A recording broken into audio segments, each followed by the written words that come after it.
sweat, whether you're a dedicated, passionate, everyday viewer, or you just happen to stumble upon this program by accident. We appreciate you guys watching. We're going to get this party started in the land of football. And if you're still alive in your season-long league, congrats. You've made it to the playoffs, and you still got something to play for. Yep, indeed. We're going to get to the NHL and NBA coming up, but you guys have football questions. These guys have answers. It's our NFL panel consisting of DK Labs, Reed Fowler, Steve Buchanan, Ian Hartitz of the Action Network. And because your season now hangs in the balance with every game, we took to Twitter and Facebook to get some of those questions, so please stop freaking out. Stop freaking out. Stop freaking out, everybody. I'm sorry. All right. So someone named Aiden, that's funny. We actually have somebody who works here named Aiden. That's really weird. He's a weird dude. Yeah, wants to know which inconsistent wide receiver he should play. Doug Baldwin against the Vikings or Allen Robinson against the Rams. What do you think, Ian? I'm going Doug Baldwin here. I mean, until we get confirmed, like, basically that Mitch Trubisky's going to be back under center and that his shoulder's actually all right, I just don't feel good about trusting anything in this Chase Daniel Bears offense. I think that Thanksgiving Day performance just wasn't even that good, kind of misled some people. And, I mean, they just haven't looked good against back-to-back defenses. So give me Baldwin for as long as Russell Wilson's going to throw for 3 or 4 touchdowns and only 20 or 25 pass attempts. The touchdown percentage is pretty crazy there, but he has been the #1 receiver now in overall targets since he returned over Tyler Lockett. So especially if he can get that better matchup in the slot, give me some Baldwin. Reed, are you feeling like you also want to stay away from everything that has anything to do with Chicago here? Yeah, I mean, Terry Cohen is someone that I think you could not be worried about with Chase Daniel there. But I'm with Ian on this one. The thing that does scare me a little bit, though, with this game in particular, because we have to obviously get past this round to get to the next one, is that Minnesota and Seattle, it just scares me that they might be run heavy. Zimmer came out and said, hey, we want to run the ball as much as possible. In Seattle, we know what they do. They run the ball quite a bit. And so when you want to beat Minnesota, you got to keep those pass rushers at bay. New England ran their 4th most run plays by percentage last week against Minnesota. That's the only thing that scares me. But if it's between these two guys, then yeah, I would have to go Baldwin. Steve, what are you doing here?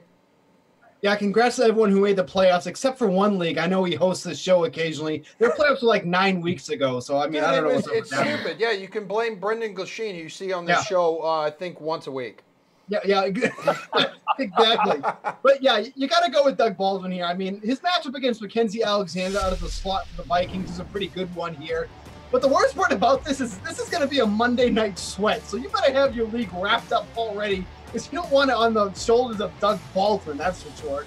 Well, look at Mackenzie Alexander in slot coverage, allowing an average of 11 yards per catch at this point. Opposing receivers catching 73% of the targets that have been thrown his way. So Baldwin's the choice here, but I mean, man, I hope you got some other players on there, Aiden, that's will save your team. Yeah, he's. I've got a feeling he's got bigger problems in his life to deal with. But you know, David says since he can't play James Conner, he's left with Spencer Ware and Kenyon Drake. So, Steve, who should he go with?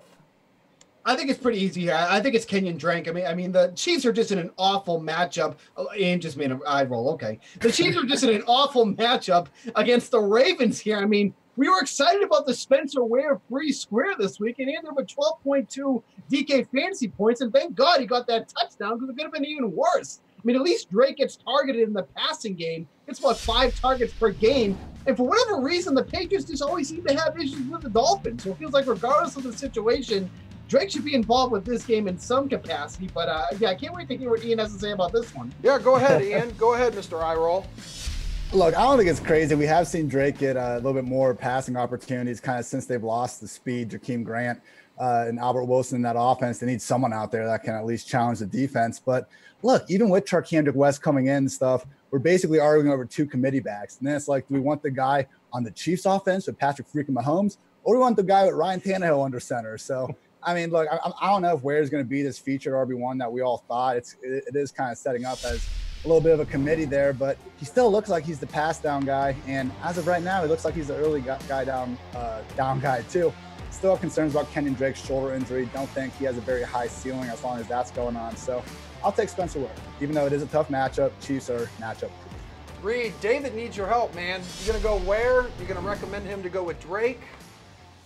Yeah, that's the most fired up I've seen Ian. I think he needs to supplant Julian on put up your bukes. That was good. But I know it's going to be hidden jewels this next segment, or this next Sunday. Yeah. Well, I'm going to have to go with Ian here. Like, I get the Drake gives you the higher upside, right? Especially against New England. New England has trouble against these pass-catching backs, but we've seen Gore outperform and outsnap Kenyon Drake. And in the playoffs, man, you want that volume. I get it. Like Ian was saying, Baltimore is a bad matchup. These guys are top 5 per DVOA against the rush. But first game for where he saw 70% of the snaps.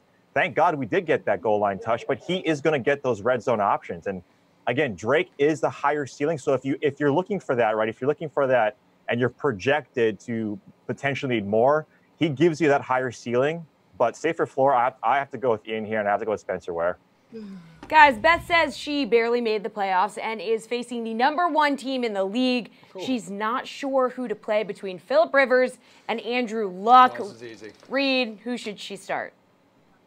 I mean, I have to go with Rivers here. I have to go with old man Rivers. I get it. Andrew Luck's been this guy that's been averaging 300 yards, 3 touchdowns, and then he faced Emerson's Jacksonville Jaguars and put up a dud. I know that's not going to be the case. I know that's the outlier for Luck, but you got Rivers going against Cincinnati. Cincinnati is #1 for opposing quarterbacks. This guy has been playing really, really well. The Chargers are playing over what we expected them to do. I think when you have a guy like Gordon out, when you have Austin Eckler potentially having too much mileage on special teams now, coming out, the coaching staff coming out and saying this guy has a lot of mileage, I think you're going to be passing a lot against Cincinnati, so I'll go Rivers here. All right, Reed's going Rivers. Steve, Rivers or Luck?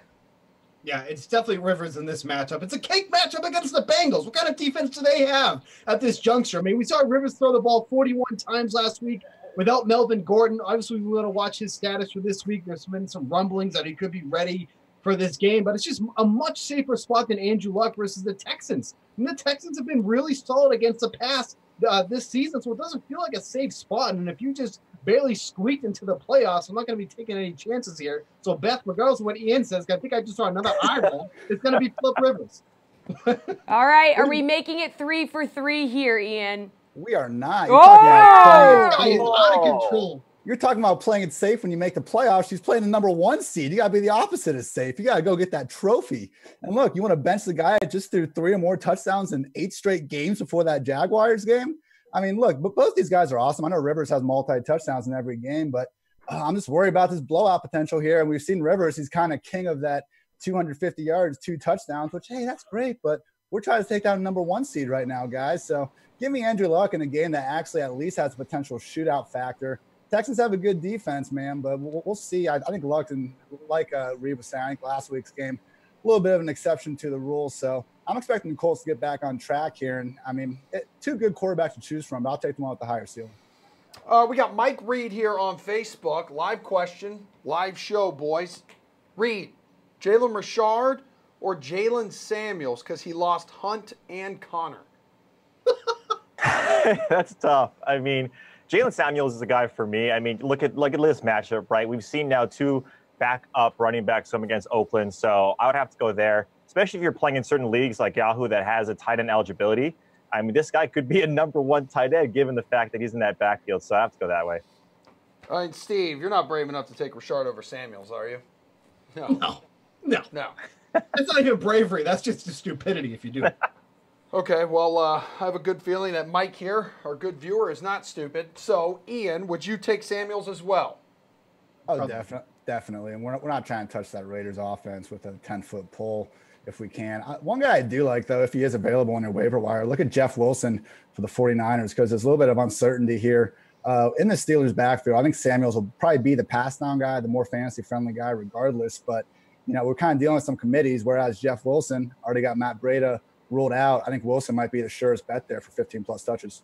All right, guys, what about if you need to pick somebody up off the waiver wire this week? Steve, who are you adding? This could be at any position. Yeah, I mean, it's got to be Samuels. I mean, he's got such a fantastic matchup against the poor Raiders run defense. So I got a nod of approval for Ian for this one. The other guy you might want to look at, too, is John Kelly. I mean, he looks like he's going to be next in line with Todd Gurley with Malcolm Brown going down for the rest of the regular season. So if something happened to Gurley, Kelly and Justin Davis would handle the duties over in L.A. So obviously they're not going to be in a big spot now, but if you want to handcuff for the rest of the playoffs. Those are definitely two guys you want to look at. Reed, what about you? If you're looking at this waiver wire, anybody, any position, what do you think? Yeah, I think those guys that Steve mentioned are must pickups. I think if you're looking at other positions like tight end, like if you lost Greg Olson, for instance, I think CJ Uzoma, a guy that's been really on the radar and just on the cusp of playing average and then playing bad. We've been talking about him quite a bit, but now he gets Jeff Driscoll. This guy gets the biggest increase in target share with Jeff Driscoll in. Other handcuffs, obviously Joe Mixon, Latavius Murray, or excuse me, Gio Bernard and Latavius Murray. These guys, they're number ones, right, have already had injuries before this season. So those are the other guys. If you have those two, pick up their backup, because we've seen them get into the top 12, top 15 in RB production already this season. Ian, who are you looking at? Yeah, I like that John Kelly call trying to stay ahead of this Rams situation, because they're going to clinch, home field here pretty soon. And we've seen McVay really be, willing to rest his starters for a long period. So sticking with that, get Josh Reynolds if he's still available. He provides good, value as a number 3 receiver on the Rams offense. I think he's a guy in these later weeks, he'll basically play 80% snaps to kind of be the number 1 receiver while Woods and Cooks rest. So just sticking ahead there. More for this week, I like Cortland Sutton if he's still available. Didn't do too well first few weeks after Demaryius Thomas left. Saw him get in the end zone last week. Another really good matchup this week against the 49ers. Richard Sherman doesn't move, so we're expecting 55% snaps in front of Akello Witherspoon, who is a complete liability. So Sutton and Reynolds as far as wide receivers go. Guys, let's go one more question here on Facebook. Dylan Schmittler is asking Russell Wilson or Phillip Rivers. Go ahead, Reed, because I know this is a topic of conversation that we had prior to this show. Yeah, like I mentioned earlier, the Seattle game has the potential to be run heavy against Minnesota. But at the same time, we just talked about it too, Phillip Rivers against Cincinnati, so I would go that way. Steve, where do you sit? Yeah, still Rivers for me here. Like Reed said, there's a good possibility there's going to be a lot of running in this game, so I think you're going to go with Rivers still. Ian, feel free to chime in, bud. Yeah, I'm going Rivers. I thought we had Russell Wilson's rushing floor kind of coming back, but he's been under 20 rushing yards last 3 games, so not the combo we're looking for with that already low-volume pass offense. All right, by the way, people, DraftKings and the Sweats, always open for business on social media. Find us, stalk us, ask us any questions anytime you'd like. Maybe not anytime. We might sleep some. Anyway, we got some Chaser Fade on the hardwood coming up next. Don't go anywhere. Tyler Sullivan here with your DraftKings Fantasy Flash. James Conner will be sidelined for Week 14 when the Steelers take on the Raiders in Oakland. Conner suffered a lower leg injury and departed their loss to the Chargers last week early. And after the game, head coach Mike Tomlin qualified the injury as a leg contusion. Initial reports indicated that it wasn't too serious. Well, that may have been a bit premature. While speaking to reporters on Tuesday announcing that Conner will be out this week, Mike Tomlin said that upon further test of the injury, it was more severe than initially thought, and now it's qualified as a sprain rather than a contusion. Conner's been a fantasy darling this season, taking over nicely for Le'Veon Bell. Considering that this is the first week of the fantasy playoffs for most season-long leagues, this could not come at a worse time. In his place, Jalen Samuels will likely see an increased role, but Tomlin did say that their intention is to go with a committee, so Stephen Ridley will get some looks as well. Samuels, however, is looked at as the more talented back, with just 3,700 this week, and he played well under duress after Conner's injury. He rushed for 5 yards and just 2 carries, but he was a factor in the passing game, catching all 3 of his targets for 20 yards and a touchdown. We've got a lovely 5-game slate on this Tuesday, and we've got Matt LaMarca of the Action Network and Dave Lofgren of Awesemo.com here to help us talk game spreads. All right, gentlemen, Chaser Fade that the following teams cover the spread. Very simple. A lot of teams tonight are just plain bad, so let's start with the one that's lost 6 straight and just fired its head coach. That would be the Bulls. They're 8.5-point underdogs facing the Pacers in Indiana. Action, Matt, Chaser Fade, Chi-Town covers. I'm going to go with Chicago here. I think we're getting a little bit of value with Chicago. They just got Lauri Markkanen back, which hopefully should mean less minutes for Jabari Parker, who is just basically one of the worst players in the league in terms of net rating. You know, he could score it a little bit, but he gives back that and more on the defensive end. So more Markkanen hopefully is a better thing for this team. The Pacers are still without Victor Oladipo, who's their best player. I think 8.5 is just a smidge too much, so I'll take the Bulls. Matt, I've got to say, I believe this is history on the Sweat. First time you've joined us, and you're not wearing a hat. Do you have a hot date tonight? No, I was out and about earlier, so I just figured I'd give you guys a treat and keep the hair out. Wow, great flow. You look good. Yep, great flow, great lettuce. Go ahead, Dave. What do you think, man? Does Chicago cover? Yeah, I think they do. Look, you have Jim Boylan here. Boylan with an E, not an A. Not the Jim Boylan that was the interim coach for the Bulls back in 2008. Yeah, former Utah head coach, right? Yeah, I think it's Utah really Utes. The other Jim Boylan's made a career out of sniping interim jobs over his lifetime. But this is Boylan with an E, and yeah, look, so generally this is not statistical, but a lot of times you'll see a new coach come in and they play a little bit better for a game or two. But really, if you actually dive into the numbers, having Lauri Markkanen back does make a big difference. He'll be limited to 28 minutes. 24 to 28. I expect to see the high end of that. But the Pacers in games that they won before Oladipo went out, they won by an average margin of 13.6 points. Since Oladipo's been out, the average margin of victory or loss is 4 points since he's been out. So they're still playing all right. They still have a quality defense, but these are two slow-paced teams, which I think helps the Bulls. And the Pacers have not been blowing teams out that aren't named the Utah Jazz since Victor Oladipo left. I think they cover. All right, guys, moving on to the actual worst team in the league, the Suns. Okay, great. Yeah, they're 5.5-point underdogs when they host the Kings tonight. Dave, Chaser fade, Phoenix covers the spread. Yeah. This is tough. For fantasy purposes, it's a gold mine. It's the only game with a total above 216.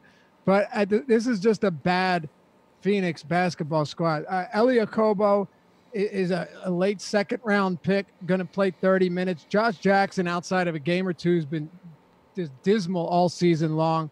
DeAndre Ayton's, the one beacon of hope on this team, but I don't think it's enough because this Sacramento team's got a ton of young talent. They're without Marvin Bagley, but from De'Aaron Fox to Buddy Hield to Bogdan Bogdanovic to Willie Cauley-Stein, you name it. This is a decent basketball team right now. I think they win by a much wider margin than 5.5 points, despite this game being in the desert. Well, Marco, what do you think? Does Phoenix cover that spread? Yeah, the Sharps seem to like Phoenix. I mean, they're getting 47% of the bet money, even though they're only getting 36% of the tickets. So that tells me that the more significant money is coming in on Phoenix right now, but I just don't see it. I don't know how this team scores the ball without Devin Booker and TJ Warren. They've only played one game this season with both of those guys out of the lineup. They only managed 85 points in that contest. The Kings do play fast, but they're okay defensively. Like Dave said, they have some talent. They're not awful. So I think that the Kings can do enough offensively to cover this number because I just don't see the Suns scoring very much. Well, the Jazz are just right ahead of the Suns in the Western Conference. Might be the biggest disappointment this season, really, when you consider that impressive playoff run last year. But tonight, Utah, 8.5-point favorites at home against the Spurs. You chasing or fading that the Jazz cover here? I'm pretty upset with the Jazz this year. I'm pretty heavily invested on their over, so they've hurt me deep to start the year. I just can't pick against Greg Popovich and the Spurs getting 8.5 points against a pretty mediocre team right now. Popovich is 2-1 this season as an underdog of at least 5 points. I think he can, coach well enough to keep this game close. I do believe in the Jazz. I believe in their talent. I think that eventually they're going to turn it on, but I think Popovich is too good of a coach for them to lose this game that big. Dave, are you brave enough to go against Pop and the Spurs? Hey, don't worry, Matt. Kyle Korver is going to pull him out of the gun. That's right. He's back. No, I'm with Matt here. Now, the lone concern that I have in this game, the Spurs are playing the front end of a back-to-back, and we know that Greg Popovich gets a little squirrely when it comes to playing his veteran players significant minutes, whether it be on the front or back end of a back-to-back. I wouldn't be surprised even to see a 20 minutes before tip-off, Rudy Gay is resting, or potentially even a LaMarcus Aldridge, who Popovich expressly pointed out that he wanted to get his minutes down after playing him 38, 40 minutes a night. So I do have a few issues here, but this Utah team doesn't have playmakers. Kyle Korver spots up. He can knock down threes better than Alec Burks did, but he's not a playmaker. That's what they need. They're gonna struggle to score with guys like Joe Ingles and Crowder and anyone not named Donovan Mitchell. So 8.5 points. It's real hard to pass up. The Spurs have not been good this year. They've gotten hammered by some mediocre teams. I don't see that being the case here. I think it stays tight. The only concern is the potential, the back-to-back and potential resting players. The Heat are looking pretty pitiful this season with only 9 wins so far. Dave, they're 2.5-point favorites tonight when they host the Magic. So chase or fade that Miami covers. Yeah, I don't have an issue with that. They're getting a few guys. Now that the bench is getting a little deeper. Eric Spoelstra was playing, only 9 players, 10 players a game prior to this. We're getting Tyler Johnson back. He's not a marquee player, but he's a decent guy off the bench to give them some depth. Even Derek Jones, they're getting the depth back that they needed, not named Goran Dragic. And I think this is a spot where Hassan Whiteside can put up solid numbers. I like both sides of this game in terms of fantasy purposes, but I like Miami to cover this. 2.5 points seems about right, but this isn't one that I feel supremely confident in on either side. Action Matt, Dave isn't particularly confident, but do you think Miami's going to cover? I'm going to go the opposite way on this one. I like Orlando here. I actually think this might be my favorite play of the night. If you look at what their lineup has done with Aaron Gordon on the floor versus off the floor, it's been pretty drastic. I mean, they're actually outscoring opponents by like 1.5 points per 100 possessions with Gordon on the floor this season. So the fact that he came back in the lineup and played, a full complement of minutes in their last game is pretty encouraging for me against the Heat. And if you look at what Nick Vucevic has done in his career against Miami, and I'll give you some of those numbers when we get to the next segment. That's a little tease for you. Nice. He historically just owns Hassan Whiteside and the Heat. So I like Orlando here to win outright. Hey, Matt, real quick. Who do you prefer tonight, Thad Young or Al-Farouq Aminu? Ooh is right. I will probably go with Thad Young just because I like the matchup versus the Bulls front court. Would you agree with that, Dave? I'd prefer to steer clear of both of them, but if forced to make a decision here, yeah, I guess that. Yeah, sure, Thad. Yeah, really, I prefer neither of them. But since we're doing this show and I have to give you an answer, I'll go with Thad Young as well. Sounds good. That was a question from Wayne German on Facebook. So thanks for dropping oodles and oodles of knowledge on us, guys. We'll have you back later for Tears of Joy, as Matt has already teased. And we're playing NFL Spin Move with our football panel. But first, here's Pat Mayo on the wide receivers you should be picking up on the waiver wire. I have Hump Daddy at number 1 again. Yeah. He's been so consistent. And the reason I have him at number 1 and I have Godwin at number 5 is solely because of Deshaun Jackson. If I knew Deshaun Jackson was out the rest of the season, I would rather have Godwin. Yeah, I agree with you there. And if you go look at Deshaun Jackson's 3 games missed, go look at Godwin's game log. He's been really, really good without Jackson. Another good call from the show yesterday. The number 2 pickup, Cortland Sutton. Yeah. Oh, yeah. I forgot he's on the team. A lot of people cut their ties with him because he had a couple bad games when DT was traded originally. Hang on. So Humphreys, Sutton, Josh Reynolds, Kiki, Godwin, Josh Doxson. Our main man, Marcel 8-Man, 8-Mania. John Ross, only because every time A.J. Green is out, he's legit worth playing. Yeah. He gets no volume, but he catches touchdowns. Catches touchdowns. Anthony Miller, Bruce Ellington, Traquan, Tyrell Williams, Marquez Valdez, Scantling, who had 7 targets yesterday. Sweet 2 catches. Yeah. David Moore, Sanu, Callaway. You're not playing these guys. Zay Jones is 20. The one I didn't put in, who I want to save for you, Dante Pettis. Where does he go on this list? Because I'm curious. Yeah, so Pettis may go. And how much does it depend on if Goodwin? I think it really does depend on Goodwin. I feel like Bourne takes over for Garcon and Pettis takes over for Goodwin. Yeah. So Pettis has, 2 straight solid weeks, but like you said, no Goodwin and no Pierre Garcon. I would put him in that, maybe even right after Kiki. Now, what do you got? Kiki pretty early, right? You're top 5 again. Top 5 is Humphreys, Sutton, Reynolds, Kiki, Godwin. Then Doxson. And then Doxson. I would probably put him right in after Doxson. I'm interested in I'm curious to see what he does on Monday night. Do you know that he had 6 catches last week and that was a career high for him? That was a career high. A career high. Unbelievable. I think he had 10 targets, season high, 6 catches, a career high, and 66 yards, a season high. Maybe Colt McCoy is the answer. Just give him the ball. Who knows? But going and looking at Doxson's game log over the last 2.5 years, not a lot of work, not a lot of targets, not a lot of catches. I'm interested in Dawson, especially tonight. I think it's a nice matchup against that secondary, and I think he's going to have the Eagles again. I think I got Washington written down here, their schedule. They got the Giants after week 14. Giants, Jacksonville's tough, and Tennessee. You can get by with Tennessee. You can get on Tennessee. Yeah. If you get matched up with Malcolm Butler, you're fine. Yeah. But I would probably have him in right in after that range. You know, I always get excited with an offensive mind like Shanahan when they move up in the draft to get a guy like Pettis. You know, we haven't seen much from him because he was hurt, but maybe they just let Goodwin take a few more weeks. If that's the case, then yeah, Pettis becomes a guy. Pettis is a guy that you could start, because I just feel like if Garcon and Goodwin are both back, and maybe he's earned the spot now by playing so well the last 2 weeks, and they want to roll with the second-round rookie with the pedigree, get him involved, but I just feel like those guys are going to play, and it's just going to eat from everyone. Yeah, I would agree. And the schedule is not great. Denver, Seattle, Chicago. That's not great. I know Chris Harris. Seattle. Yeah, you're right. And Chris Harris is dead. Chris Harris is done, so maybe it's not as bad as we think.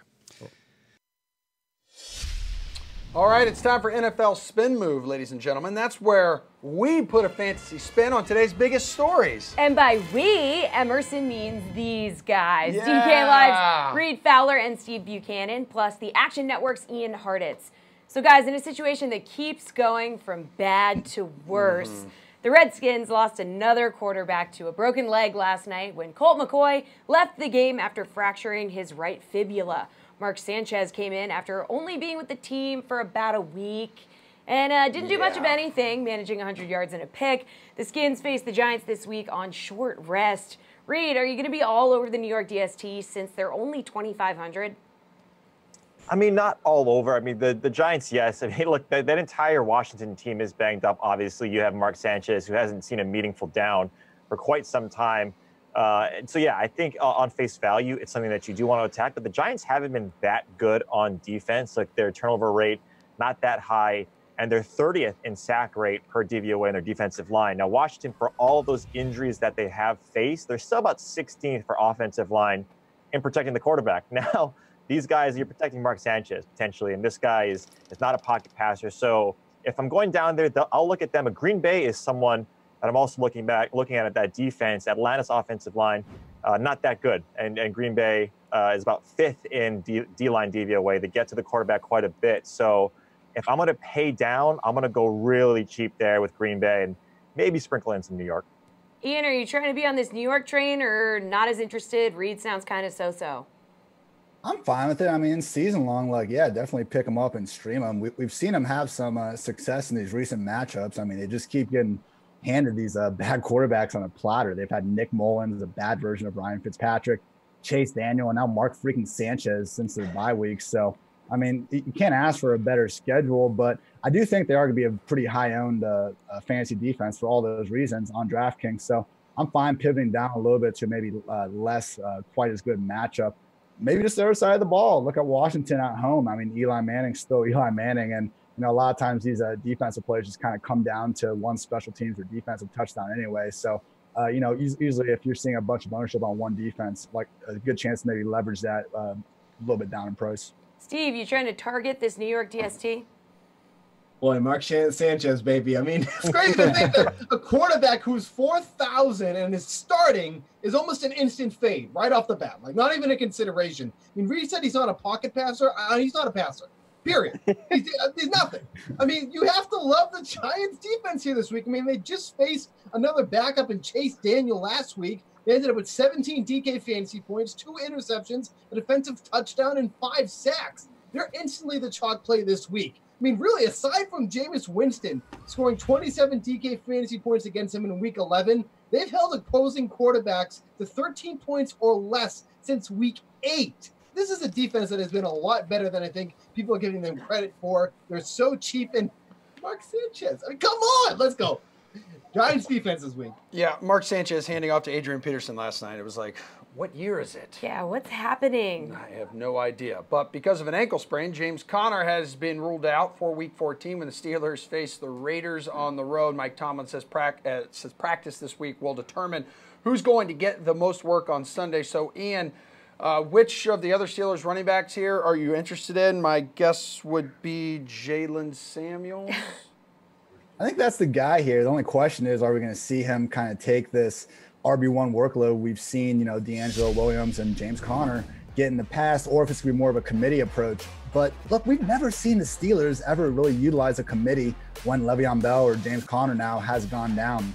In 15 games that Le'Veon missed from 2015 to 2017, RB1 had at least 12 touches in every single game, and they averaged 22.7 touches per game. So the ceiling's way up there. And for Samuels, we're getting the receiving back of the equation. He just might not have the insane ceiling we've seen with Connor. But look, this guy caught at least 55 balls in each of his last 3 years at NC State. I know, you know, he played half tight end, so that's kind of being used against him. But, I mean, if it just shows us he has already good receiving ability and we can actually use him in a season long in the tight end spot, I mean, it's just a positive in my book. Yeah, Reed, I know you've mentioned that he has that tight end eligibility on Yahoo. I mean, it seems like a no-brainer, but you've also got veteran Stephen Ridley who could be in the mix as well. Yeah. Hey, man. Exactly, hey, he's on the depth chart. I gotta bring my facts to the table so here. is Roosevelt Nix, and he's not. I mean, these guys aren't going to do anything, right? Never even heard of him. Yeah, exactly. Yeah, it has to be Samuels, right? Especially when you can plug and play. Look, especially against Oakland. Oakland's not only bad against running backs. 7 straight games they've given up over 100 yards, average 171 in those 7, but they've also given up 2 games over 200 yards rushing.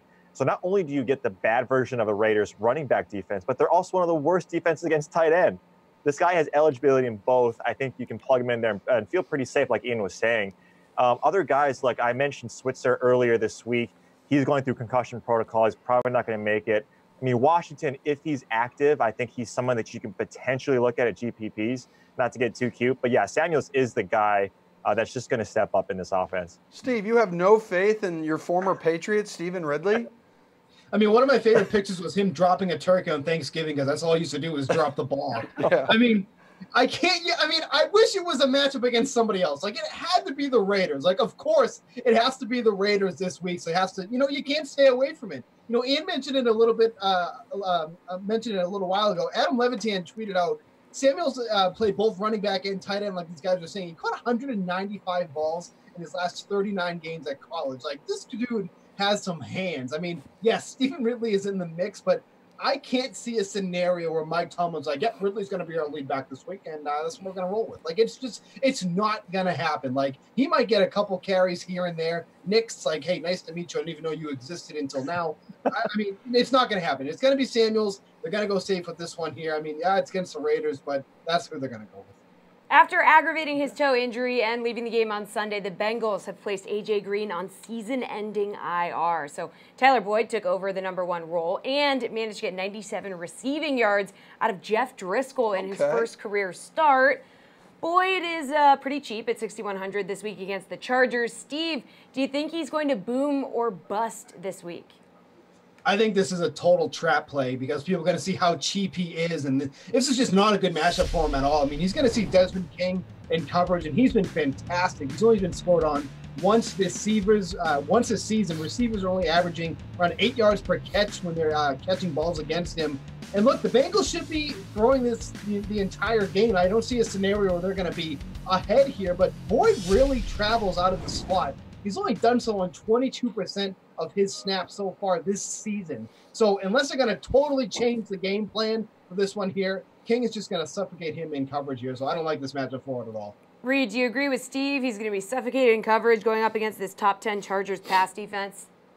Yeah, absolutely. And again, we've seen this scenario play out too when Green is out and Boyd goes into that wide receiver 1 role. It just doesn't work out. He's not a wide receiver 1. He's a slot guy. He needs a guy like Green out there. So I don't think, like Steve was mentioning, I think it's the trap. If you look at the other Bengals players, though, especially in the $3,000 range, I mentioned him earlier, CJ Uzomah, 3x target share goes up when Green is out, especially too when it's not Dalton. When Driscoll's in, all he does is target Uzomah. Another guy out there, John Ross, obviously is someone that you can easily play. These guys are $3,000 cheaper, and you're going to get more production. You're going to get more value with these guys.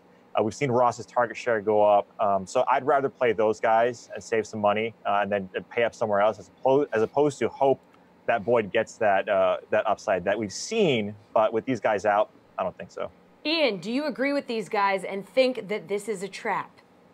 I think these guys have nailed it. I mean, you look at the matchup on kind of both sides. First of all, last week, yeah, he had some success, but really mostly after Chris Harris Jr., the Broncos' best slot corner, was lost for the rest of the season. They were also without Tremaine Brock. I mean, the Broncos' secondary, low-key, is really banged up at this point. Roby's in the concussion protocol as well. So now they got to go on the road all the way out to L.A.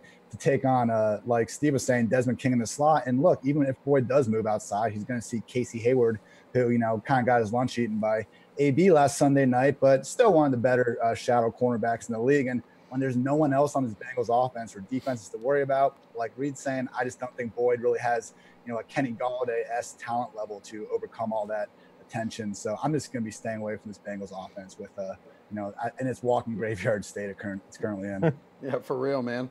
Well, alrighty, good stuff. As always, we will see you shiny, happy people later on during Price Check. But first, we're talking hockey with Ben Zwyman when everyone's favorite show, The Sweat, returns. Carolyn Azak here with your DraftKings Fantasy Flash. It's deja vu for the Washington Redskins as another quarterback season is over after suffering a broken leg. Alex Smith's season was cut short after his gruesome leg injury in Week 11, and in Monday night's game against the Eagles, backup Colt McCoy suffered a similar fate, breaking his right fibula in the loss. Head coach Jay Gruden saying after the game, "This is a tough blow." That seems to be an understatement, as the Redskins are now 6-6, are falling out of the playoff race, and are down to their third-string quarterback, the recently signed Mark Sanchez. Before Monday night, Sanchez hadn't played in a regular season game since 2016 with the Cowboys. After replacing Colt McCoy in the second quarter, the Sanchez completed 13 of 21 passes for 100 yards, but threw for just 38 yards in the second half. Jay Gruden admitted that the Redskins had more plays for their third stringer, Kevin Hogan, in the preseason than they had for Sanchez on Monday. Sanchez will need to get up to speed quickly as they host the Giants on Sunday. Washington is 2 games back of the Cowboys in the division, with only 4 games left to save their season. As promised, we're talking hockey with our DFS expert, DK Live editor, Ben Zwyman. Benjamin, please help the people at home choose between the top 2 options at each position. Let's kick things off at center. Austin Matthews.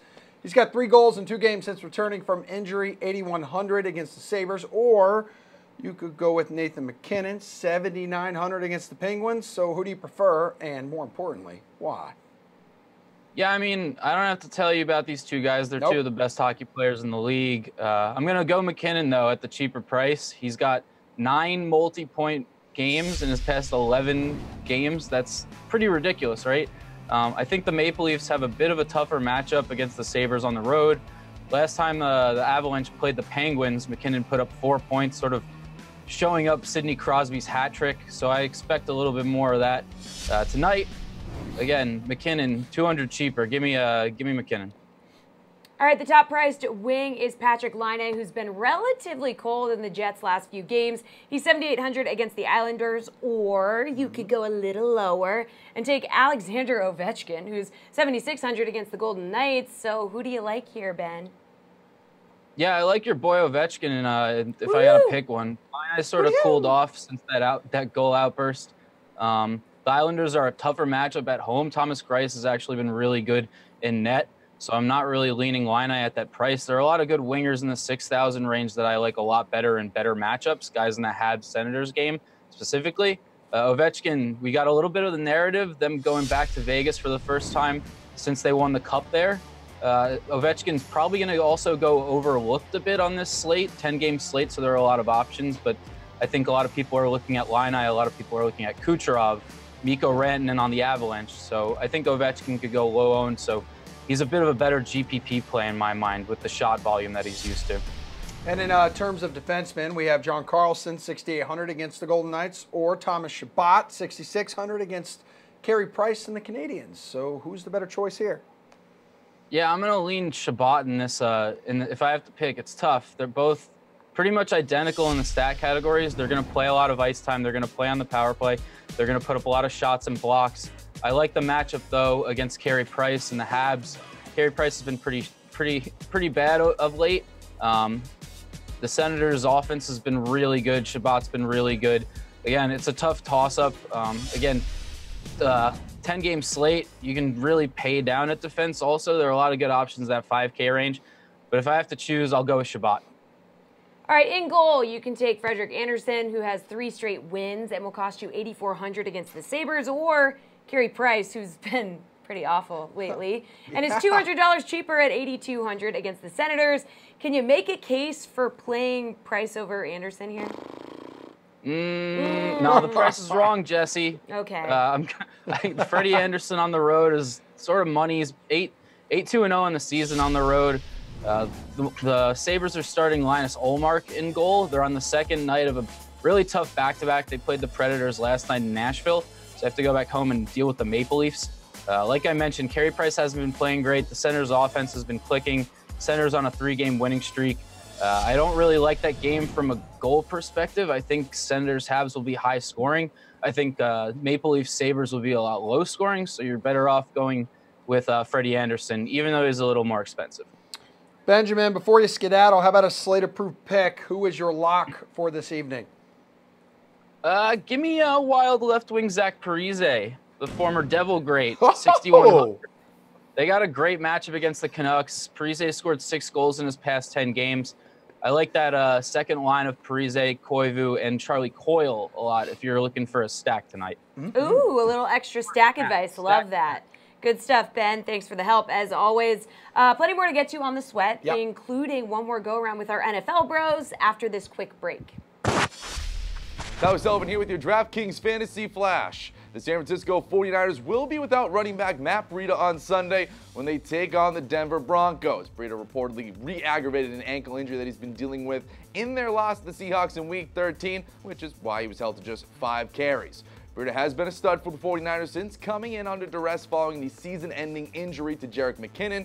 Through 11 games played, Breida has rushed for 744 yards to go along with 21 catches for 209 yards and 5 total touchdowns on the year. So this is a big loss. But in his place, San Fran will likely turn to running back Jeff Wilson Jr. The rookie took the reins in Week 13 and played well, rushing for 61 yards while catching 8 passes for 73 yards. He's 3,800 for the main slate and does have a favorable matchup with Denver, being a bottom half of the league team against the run. The value and matchup is certainly there, but keep in mind he could also be a pretty popular play in Week 14. All right, welcome back to this beautiful baby we call the sweat. And just a heads up, this will be the last time you see these 3 NFL dudes on your screen tonight, so drink it up. Don't waste a drop. Jessie, would you be so kind as to introduce them, please, from left to right? Indeed, Governor. Reed Fowler, Steve Buchanan, and Ian Hartitz. Welcome back. And we have you here to play some price checks. So in your opinion, are these players priced right for Week 14? Antonio Brown had a huge price jump this week, up $700 to $9,000 against the Raiders. Does he deserve to be the highest priced wide receiver this week, Reed? Yeah, I think he does, right? Whenever you see AB go off in these big games, in these primetime games, obviously one of the best receivers. If you ask Nuke Hopkins, though, I think he'd say, no, he's the best. But yeah, he should be up here. Having said that, though, I'd rather pay a little bit down, obviously, to Michael Thomas coming against Tampa Bay. We know what that secondary cannot do, which is defend, especially a guy that didn't do that well in primetime. I don't think there's going to be a ton of ownership that's going to be faded off of Thomas.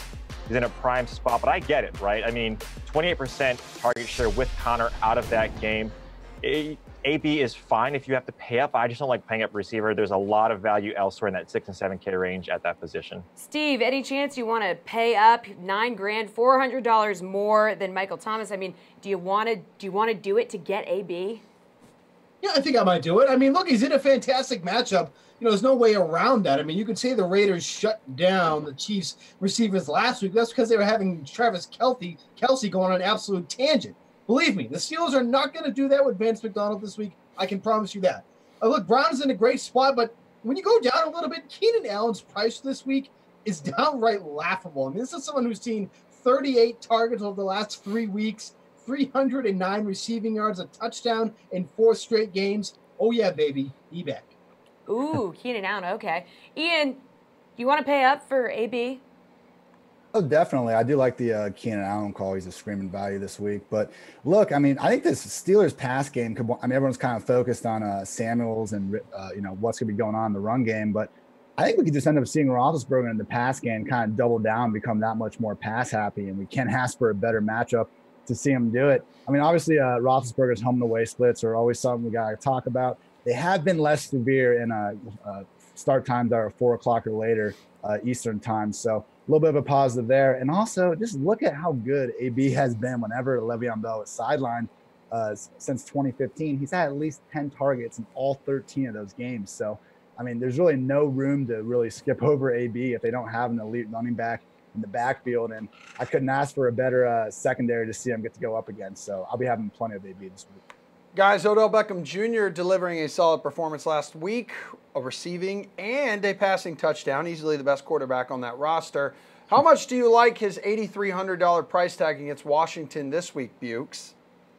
I mean, he has one of his best games of the season against this Redskins club already, but how competitive is this game really going to be? I mean, this really reeks of a Saquon Barkley type game from me. I mean, the Redskins have allowed over 100 rushing yards in 3 straight games. And Beckham's been pretty mediocre as of late. I mean, he had that passing touchdown last week, but we're not going to get that every week.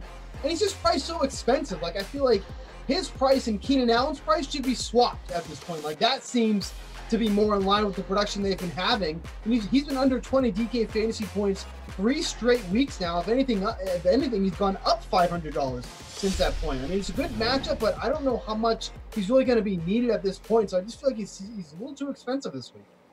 Yeah, Reed, 24 points last time these two teams met. So do you drop the change to scoop this guy up?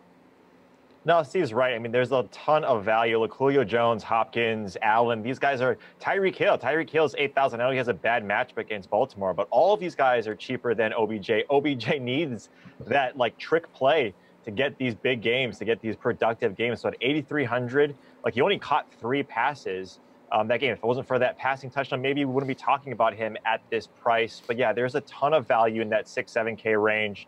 Even going way down on that 4-9 range. Adam Humphries, this guy that we always talked about. There's much more value because Washington is middle of the pack per pass DVOA against #1 receivers. And you don't trust Eli Manning, again, to produce with OBJ. So I'd rather go elsewhere. Yeah, Ian, how much are you considering rostering him, or are you on the side of these guys and thinking there's value elsewhere? I think with any of these receivers, you're always going to try to get a little bit of them because they're all good enough to overcome a good or bad matchup. But I like OBJ a lot this week, actually. I mean, looking at this matchup against Norman specifically, I know they had their differences in their first meeting, but this has really been a matchup OBJ's dominated. He went 76 yards and a touchdown their first meeting, obviously had 136 yards earlier this year and 121 yards against him last year. So really been winning that matchup overall. And we have seen the Redskins that use so much zone coverage, even a kind of a shadow matchup with Norman isn't as kind of severe as it would be in another scheme because he's not following him to the slot. He's not traveling with him across the field. So, I mean, as long as we've seen Sterling Shepard really kind of get erased from this pass offense, Saquon's going to get his, but I think they're making sure OBJ gets his as well. And, we haven't seen a blow up spot lately, but I think this could be the week. Well, guys, Golden Tate finally had a big game for the Eagles last night with 23.5 DK points. Jeff, I believe, called this. Yeah, he did. He'll cost you $4,800 against the Cowboys. Would you consider him a steal at this price, Ian? Nah, I wouldn't. I'm still kind of confused. He had a good game, don't get me wrong, but I don't know why the Eagles felt they needed to upgrade their slot receiver. I think the biggest thing that's been missing from this offense is a field stretcher. We saw him lose Mike Wallace and Mac Hollins early in the season, and just hasn't been that guy to kind of pull safety off the line of scrimmage and give your Golden Tate, your Nelson Aguilar consistent running room. So, yeah, he had a nice game the other night, but this Cowboys defense really has just been so elite this year against the pass. I'm going to be taking my chances elsewhere, I think, even though Tate has a nice salary. Reed, you think Golden Tate was just a one-hit wonder? Yeah, I mean, I gotta get that book that Jeff was reading to make sure I make the right calls. Yeah. No, I mean, yes, Tate finally got his. He finally found the end zone. It looks like he and Carson Wentz have some sort of chemistry. But at the same time, like Ian mentioned, there's value elsewhere. The Eagles don't need, right? They don't necessarily, they didn't need Tate. I think when you look at what they needed, right, they need health on that defense, #1 foremost. And then, yeah, like Ian was mentioning, they need a field stretcher. You look at Dallas's defense, top 5 and top 2 in terms of DVOA against either 1s or 2s on the wide receiver side. This Dallas defense is really, really good. They're playing their best football right now. And so Cortland Sutton is someone, like I mentioned earlier, Adam Humphries are guys in this price range that I'd rather pivot to than Tate.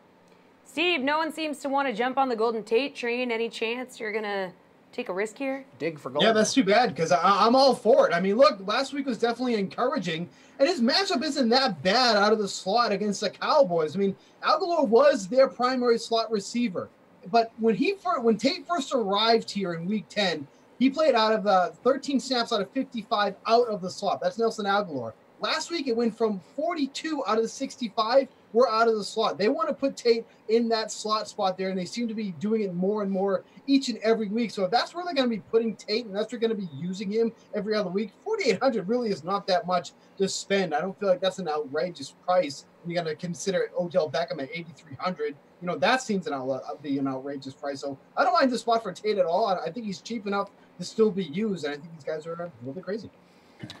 Reed, was it really the book that Jeff was reading, or was it the sweet sounds of the saxophone played by Brendan Glasheen? I think it's a little bit of both. I think it puts you in a trance, right, to really focus. It's like when you're studying for finals, you got to listen to that, like the piano music, that jazz music to really pulls out all the distractions. So I think it's a little bit of both, but I'm going to lean I'm going to lean that Jeff actually had a decent call for once, as opposed to Glasheen being, you know, slippery on the 1s and 2s. And he's never there. It's very true. By the way, all of you watching, if you want to know what the hell we're talking about, just go to Reed's Twitter page right now. What is it? Reed Fowler, right? Your Twitter handle? Oh, my God. No, it's Reed T. Fowler. You call yourself a friend. Jessie knew. Sorry, Terrence. Sorry. At least I know what T stands for. We all know that. All right, you three enjoy your Tuesday night. Thanks for joining us. We'll wrap up the show with some NBA Tears of Joy after some quarterback and DST help from Pat Mayo. For the week to pick up and stream, I got Josh Allen, #1, at home against the Jets. Yeah. Lamar, #2, at Kansas City. I think they're both nice matchups. And Dak against Philadelphia. Those are the 3. Yeah, I would start Dak 100% against Philly, and I mean that offense is pretty good. That was an impressive win against the Saints. That's how you beat a team like that. You obviously the defense has to show up and be good, but the defense was super good. Super good. Yeah, Van Der Esch, man. He did an unbelievable job on Kamara, who's all over him. So that defense is good. They play fast. Byron Jones is a stud, and the offense is rolling right now. They slowly pace down with Zeke, and they got. Do you think their offense will be disrupted without Cole Beasley? I think they'll be fine. Yeah. So yeah, Allen, Lamar, Dak. I got Baker, Keenum, and Tannehill as if in deeper leagues if you need some. But for the rest of the playoffs, Dak, Josh Allen, Lamar, Case Keenum, Josh Rosen. Yeah. I'll have 3 sweet matchups coming up here. For sure. Yeah, Rosen is, I mean, I wouldn't start him in a 2-quarterback league. You might have to. You might have to, but yeah, let's see somebody else come in and change the offense up a little bit. Should I put Odell on this list? Clearly better than Eli? I think he's got like 1 or 2 passing touchdowns. He has 2 passing touchdowns. No, but he's got, I think, yeah, he's 2 behind, I think, Josh Allen.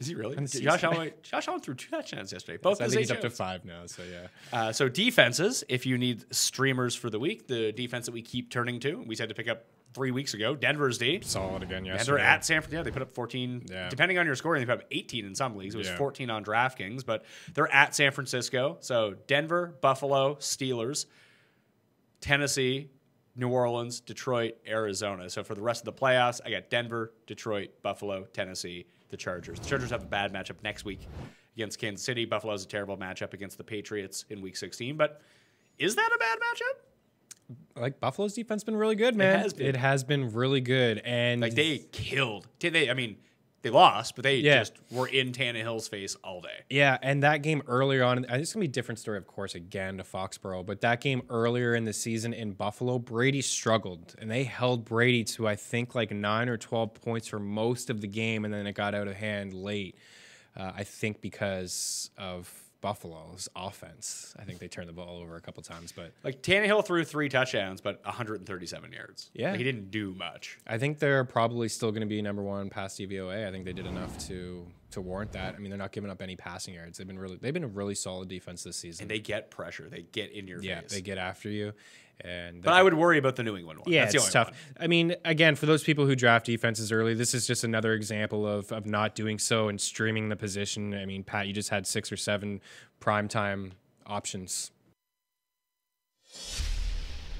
Well, we promised they'd be back, and we almost never break our promises. Almost. But we delivered on this one. Say hello to our NBA panel, Matt Lamarca of the Action Network, Dave Lofgren of awesomeo.com. Last block of the show, guys, and we need you to give us the best options for tonight's tiers contest. Yep, like in Tier 1, we have Nikola Vucevic, who's averaging more than 50 fantasy points over the Magic's last 5 games. Or you could go with guys like Damian Lillard, DeMar DeRozan, Zach LaVine, Rudy Gobert. Matt, is Vucci Main the clear pick here? Yeah, I love Vucevic here. If you look at what he's done over the past month, he's averaged 1.5 DraftKings points per minute. And I mentioned earlier, he absolutely destroys the Heat throughout his career. Over the past 4 seasons, he's exceeded salary-based points by an average of 9.85 points per game. He did have a dud against them in his first matchup this season, but that was literally the first game of the season. That was before, Vucevic turned into a full Super Saiyan on us. So I think he atones himself for that tonight. Dave, what are the chances you're taking someone not named Nikola in Tier 1? No, look, I'm with Matt here. And just to kind of add on to what Matt pointed out, and that Vooch has had a string of really good games against Miami, this isn't just by happenstance. If you look at the way Vooch plays, generally speaking, when you want when you want to target big men, you're looking for guys that create a lot of points around the basket. But with Vooch, what he does so well is he can shoot from anywhere on the court. He's shooting from at the basket, from three-point range, from mid-range, from literally every spot in the court, and he's doing it well. That's how you combat Hassan Whiteside. He's a great defender around the rim. He's a great rim protector, but he can't chase you outside. And that's where Vooch has been able to destroy him in the past. Guys, Tier 2 has Hassan Whiteside, LaMarcus Aldridge, guys like that, Donovan Mitchell. So who are you taking here, Dave? Yeah, I think going with Hassan Whiteside for tournament purposes, he just goes vastly overlooked. I think your safest bet here is probably De'Aaron Fox. I like Nurkic and Aldridge too. Aldridge, I worry about the back-to-back. But Hassan Whiteside is just simply one of these guys that no one ever wants to play because they worry that Spoelstra isn't going to give him minutes. But he has as much upside as anybody in the game when it comes to the center position, not named Joel Embiid and Karl Anthony Towns. You get the point. So Hassan Whiteside, when he plays 30-plus minutes, has legit 20-20 upside, and I'm perfectly fine taking a stab at that on a short slate like this. Action Matt, talk Tier 2 to us. I totally agree with Dave. I think Whiteside is the upside call here. He's averaged 1.55 DraftKings points per minute over the past month. The only question is, how many minutes is he actually going to play? He just went off in his last game, which means that this is probably the time where Eric Spoelstra plays him like 20 minutes and we all get super frustrated. But I do think that this is the highest upside player, maybe on the entire slate. And if you look again, I mentioned Vucevic against the Heat. Whiteside has done equally well in this matchup. He's beat his salary by an average of 5.32 fantasy points as a member of the Heat. So I'm going to go with Hassan. All right, guys, we got 2 minutes left. One more tier before slate-approved picks. Tier 3, who's your guy, Matt?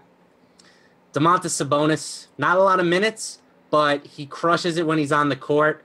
And he specifically crushes it without Victor Oladipo. 2.1% usage bump, 1.42 DraftKings points per minute, and a great matchup against Chicago. All right, Dave, take your pick, please. Yeah, Domantas Sabonis. If you want the upside guy, it's Sabonis. If you'd like your safety pick, it's the nightly questionable Luka Doncic. Okay. Okay, so 90 seconds. Slate approved pick time. 90 seconds. Plenty of time. Action Matt, who's your must play here? I'm going to go with Willie Cauley-Stein. I think both centers in that game are really interesting. Obviously, DeAndre Ayton has huge potential with the Suns' injury situation, but I think the Marvin Bagley injury locks Cauley-Stein into a solid workload, and he's averaged 1.1 DraftKings points per minute on the year. So I really like him at his current salary. Dave, your must play of the night.